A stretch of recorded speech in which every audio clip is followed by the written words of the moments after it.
चलते आज आम प्रस्तुत करा मकर चाउल।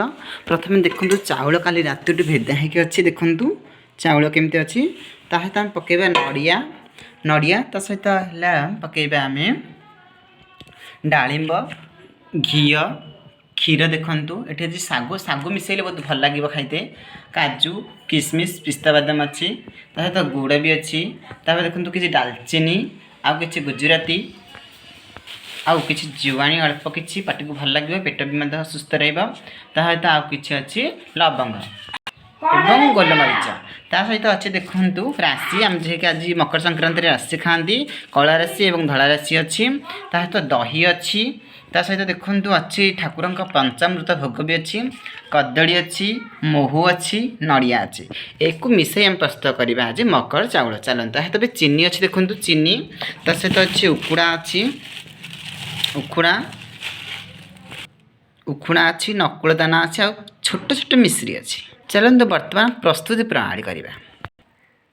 प्रथमे मु पकई कौन पकई ना चाउल पकई तापर आम पकईलु सागु को सागु पर मु पकईली डालिंब को डालिंब पर पकईली मु किछि महू महू पर किछि दही पकईली तापर घांटी देली जहाँकि घांटी देले सेमानंकर मिक्सचर ठीक समय रे आसीबो। एक पकई साइला परे तापरे जो आम रखिछन्ति गुड़ गुड़ को ता सहित किछि परिमाण रे ऐड करिबा। गुड़ को ऐड करली देखंतु गुड़ को ऐड कर साइला परे ता सहित आम कोन करिबा किछि ड्राई फ्रूट को आम मिसेइबा। ड्राई फ्रूट मिसेइबा ड्राई फ्रूट पकई साइला परे आम जो रखिथिले कोन ता सहित जो उखुड़ा फुकुड़ा वो उखुड़ा को आम टिके मिश्रण करिबा। उखुड़ा मिसले कौन हम ना बहुत भोगटा भल लगे मकर चाउलटा खाइबा टेस्टी हम कि गुड़टा जेहेतु आम मुंडा गुड़ टाइप लिखाऊँगी ताको मिक्सिंग करने निहाती आवश्यक। मिक्सिंग न कले आमर कलरटा भल लगे सहित आम खाद्यटा भी टेस्ट आसबानी। शेष में आम कौन दबा ना आम रखा जो कदली देखो कदली रखी कदली को ऐड करवा लास्ट कारण कदली जब बहुत समय रही बाग लगे तेणु कदली को पर समय आम ऐड करवा।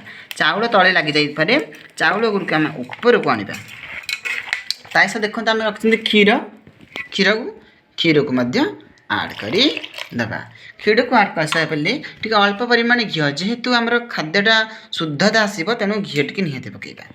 तापर आम कौन जानते तो आम कौन करा ना ये पंचामृत ठाकुर भोग रखी भी मिसाईदेवा। मिसाई साइला चीनी देखो आम किसी परिमाण चीनी ऐड कले बहुत भल देखा भोगटा देखो। शेष में आम जो गुजराती थी गुजराती अलैच ता सहित जो गोलमरीच ता सहित जो लवंग रखी बर्तमान गुंड करके पकईदेवा। तापर देखो किपर प्रस्तुत तापर ऑप्शनल हो कदली जो मानक ठंडा होता से तो खाइबेनि कदली जो मानकर आवश्यकता कदली से परिमाण नहीं मिसेइबा। देखो आम कदली पकईले कदली की आम नहीं टे भल भाव टे चकुड़ी देवा जहाँद्वारा कि सी नॉर्मल चकुड़ा जहाँद्वारा कि सी पूरा भिदी सहित भिदीजीव एवं खाइबा को बहुत टेस्टी लगे। देखु आम आज प्रस्तुत होगा मकर चाउल सागु मकर चाउल। आज आम प्रस्तुत होगा सागु मकर चाउल बहुत पसंद। आज आम प्रस्तुत होगा सागु मकर चाउल एमती घरे घरे खातु निश्चित आपको भल लगे बहुत भी टेस्टी लगे। जय जगन्नाथ। रोचे।